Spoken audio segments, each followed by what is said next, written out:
Okay, so we're discussing the cancer that has become the primary disease in the universe that has infected all life to become accepted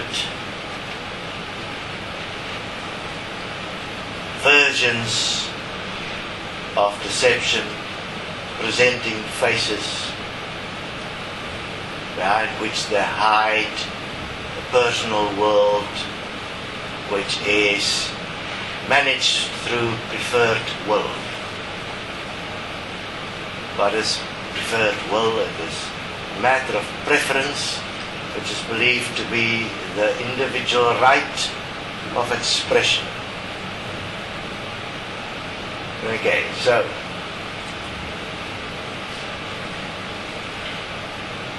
if we look at the world and we look at the corporation, the corpus of the economic reality, which is the lifeblood of the existence of the human,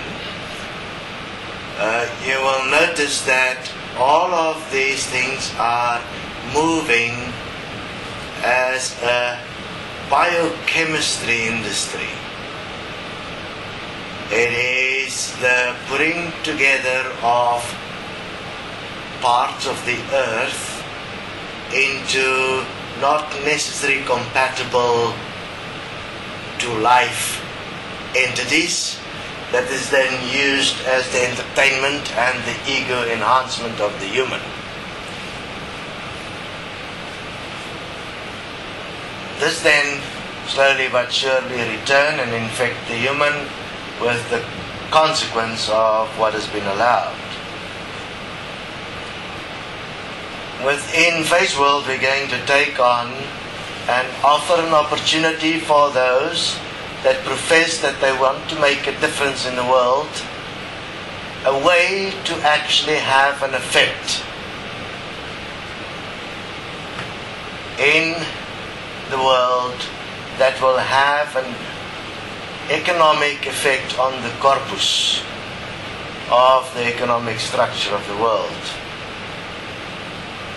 Within this, also an opportunity to show in a passive, non-violent way that you are opposing the cancer that is infesting reality, and that you are taking action, and that you are standing with a particular principle to stop the abuse of both the human, the animal, and the nature kingdoms and the earth itself.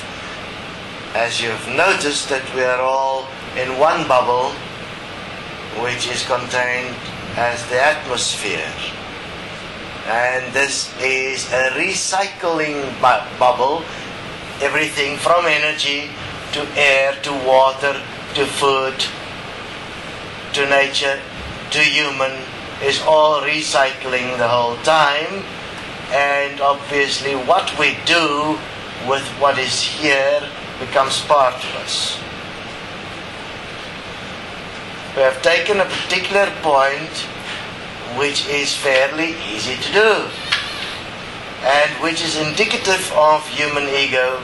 So for those that is not going to participate in this particular project, the only reason why you will not is because of ego.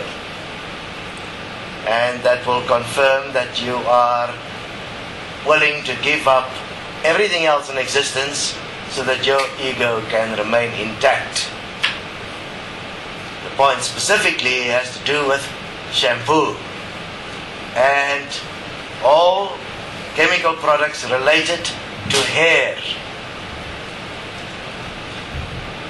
The way to stop using these chemical products and thus having a global effect on reducing the amount of chemicals that go into the water supply and going into nature, and that is having an effect on what happens to our water underground, is to shave your hair and keep it shaved, and to train your body to shave your hair with water only. It takes just a moment to do that, the human physical body is amazing and how it adapts. In shaving your hair, you're making a very specific statement. You're making a statement that you will no longer support the